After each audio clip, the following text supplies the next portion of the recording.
नमस्कार दोस्तों, आइए जानते हैं आज राजस्थान की बड़ी खबरें। आज की पहली खबर है कि बाड़मेर में भीषण गर्मी, 2 दिन स्कूली बच्चों की छुट्टी। रेगिस्तानी बाड़मेर में भीषण गर्मी का कहर लगातार जारी है। बुधवार को भी आसमान से आग बरसी। दोपहर के समय सड़कों पर सन्नाटा पसरा रहा। हीट वेव के कारण जिला कलेक्टर निशांत जैन ने प्राइवेट और सरकारी स्कूलों में क्लास फर्स्ट से 8वीं तक के लिए 9 और 10 मई को छुट्टी घोषित कर दी है। साथ ही शेष क्लास का समय सुबह 7:30 से 11 बजे तक किया गया। इधर मौसम विभाग ने बाड़मेर में 9 मई को हीट वेव लू, 10 और 11 मई को मेघगर्जना के साथ आंधी और वज्रपात का अलर्ट जारी किया है।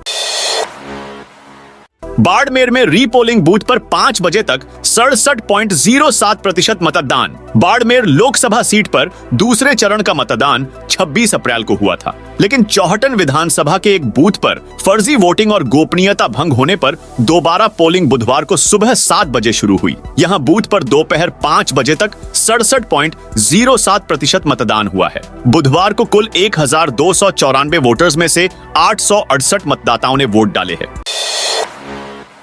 11 ट्रेनी एसआई और कांस्टेबल को जमानत का आदेश रद्द। एसआई भर्ती पेपर लीक केस में हाईकोर्ट ने सीएमएम कोर्ट के 11 ट्रेनी एसआई और कांस्टेबल को जमानत पर रिहा करने के आदेश को रद्द कर दिया है। जस्टिस सुदेश बंसल की अदालत ने सीएमएम कोर्ट के आदेश को रद्द करते हुए कहा कि जब कोर्ट ने पहले से गिरफ्तार 14 आरोपियों के संबंध में तथ्य जांचने के लिए डीजीपी को निर्देश दिए थे, तो उस रिपोर्ट के आने से पहले कोर्ट को इन आरोपियों को लेकर डिफरेंट व्यू लेने की कोई आवश्यकता नहीं थी।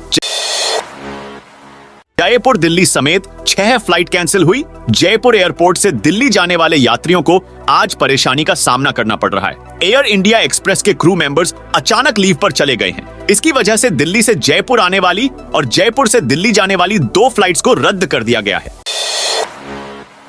राजस्थान के बहरोड में तेज हवा के साथ बारिश। राजस्थान में भीषण गर्मी के बीच बुधवार दिन में करीब 2 बजे बहरोड और बानसूर में मौसम बदल गया। बादल छाने के साथ धूल भरी हवा चली। इसके बाद बारिश शुरू हो गई। बारिश से उमस और गर्मी से राहत मिली। शहरी और ग्रामीण क्षेत्र में जगह जगह बिजली के लाइन फॉल्ट हो गई। रेल यात्रियों के लिए अच्छी खबर, अब घर बैठे बुक कर सकेंगे जनरल और प्लेटफॉर्म टिकट। जनरल टिकट लेकर यात्रा करने वाले रेल यात्रियों के लिए एक खुशखबरी है। यूटीएस ऑन मोबाइल ऐप में यात्रा टिकट और प्लेटफॉर्म टिकट दोनों के लिए बाहरी सीमा जियो फेंसिंग, दूरी का प्रतिबंध हटा दिया गया है। इससे अब रेल यात्री घर बैठे ही भारतीय रेल के किसी भी स्टेशन से किसी भी स्टेशन के लिए अपना अनारक्षित टिकट और प्लेटफॉर्म टिकट बुक कर सकते हैं। हालांकि जियो फेंसिंग की आंतरिक सीमा अपरिवर्तित रहेगी, यानी अगर आप रेलवे स्टेशन के आसपास हैं तो केवल स्टेशन परिसर के बाहर से ही टिकट बुकिंग की परमिशन मिलेगी। कृषि मंत्री किरोड़ीलाल मीणा ने की जनसुनवाई। कृषि मंत्री किरोड़ीलाल मीणा बुधवार को सवाई माधोपुर के मलारना डूंगर उपखंड क्षेत्र दौरे पर रहे। इस दौरान उन्होंने उपखंड के भाड़ौती, तारणपुर और मलारना चौड़ ग्राम पंचायत मुख्यालय पर जनसुनवाई की। यहां उन्होंने मंत्री आपको द्वार कार्यक्रम के तहत बिजली, पानी, सड़क और अतिक्रमण समेत अन्य समस्याएं सुनी और संबंधित अधिकारियों को परेशानियां दूर करने के निर्देश दिए। भीलवाड़ा में भीषण गर्मी का असर, स्कूलों का समय बदला। प्रदेश में पड़ रही तेज गर्मी का असर अब भीलवाड़ा में भी नजर आने लगा है। गर्मी ने आमजन का हाल बेहाल कर दिया है। लोगों का बाजार में निकलना मुश्किल हो चुका है। बुधवार दोपहर को तापमान 42 डिग्री दर्ज किया गया। इससे एक दिन पूर्व मंगलवार को अधिकतम तापमान 41.6 डिग्री था। वहीं न्यूनतम तापमान 24.3 डिग्री सेल्सियस था। पिछले सप्ताह के मुकाबले इस सप्ताह तापमान करीब 3 से 4 डिग्री तक बढ़ोतरी दर्ज की गई है। आज जारी आदेश में जिले की सभी सरकारी और प्राइवेट स्कूलों में कक्षा 8 तक के बच्चों के लिए स्कूल का समय 7:30 से 11:30 बजे तक किया गया है। दोपहर में चलने वाली स्कूलों में बच्चों को हीट वेव का खतरा अधिक है। जोधपुर में झुलसाने वाली गर्मी, पारा 43 डिग्री। सड़कों पर प्रशासन ने की पानी की बौछार। स्कूलों का समय भी बदला। जोधपुर में गर्मी अपने पूरे तेवर पर है। बुधवार को दोपहर 1 बजे पारा 43 डिग्री पहुंच गया है। ऐसे में शहर की सड़कों पर खड़ा रहना भी लोगों के लिए मुश्किल हो गया। ऐसे में नगर निगम की ओर से कई इलाकों की सड़कों पर पानी की बाएं भी की गई है, जिसके चलते गर्मी को थोड़ा कम किया जा सके। हालांकि जिले के सभी हिस्सों में गर्मी के हालात इसी तरह के नजर आ रहे हैं। इधर गर्मी को देखते हुए जिला कलेक्टर गौरव अग्रवाल ने उच्च प्राथमिक तक की स्कूल का समय 11 बजे तक कर दिया गया है।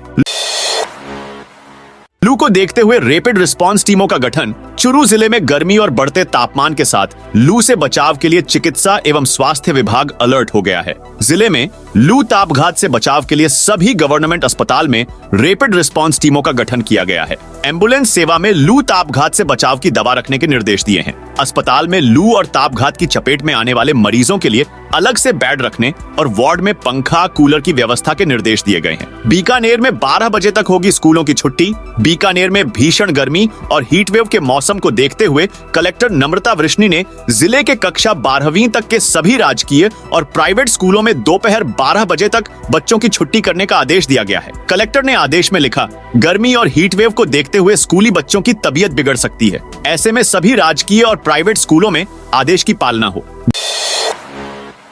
दुबई से आईफोन मंगवाने का झांसा देकर की ठगी। अजमेर के एक युवक से कोटा के एक व्यक्ति ने धोखाधड़ी कर 1,68,000 रुपए हड़प करने का मामला सामने आया है। आरोपी ने युवक को दुबई से आईफोन मंगवाकर देने का झांसा दिया। इसके बाद ऑर्डर कैंसिल करने पर रकम लौटाने की बात कही, लेकिन अब रुपए लौटाने से मना कर रहा है। अलवर गेट थाना पुलिस ने मामला दर्ज कर जांच शुरू कर दी है। गुजरात में बीजेपी नेता के बेटे ने बूथ कैप्चर किया। लोकसभा चुनाव के तीसरी फेज की वोटिंग के दौरान गुजरात में भाजपा नेता के बेटे ने बूथ कैप्चरिंग की। इसे सोशल मीडिया पर लाइव किया। यह मामला महिसागर जिले के दाहोद लोकसभा सीट का है। वीडियो में आरोपी विजय भभोर अपने साथियों से यह कहता नजर आता है कि ईवीएम तो अपने बाप की है। बुधवार सुबह दाहोद लोकसभा सीट से कांग्रेस प्रत्याशी प्रभाबेन तावियाड़ ने केस दर्ज कराया। चुनाव आयोग ने जिलाधिकारी से रिपोर्ट मांगी है। अब तक 2 लोगों को हिरासत में लिया गया है। मुख्य आरोपी विजय फरार है। उत्तराखंड की जंगल आग पर एससी बोला, जल्द उपाय करें। उत्तराखंड के जंगलों में लगी आग पर सुप्रीम कोर्ट ने कहा कि उत्तराखंड सरकार से कहा कि बारिश या कृत्रिम बारिश के भरोसे नहीं बैठा जा सकता, इसकी जल्द रोकथाम के उपाय करें। तो दोस्तों, यह थी आज राजस्थान की बड़ी खबरें। आप इस वीडियो को कौन से जिले से देख रहे हैं, कमेंट करके बताइए।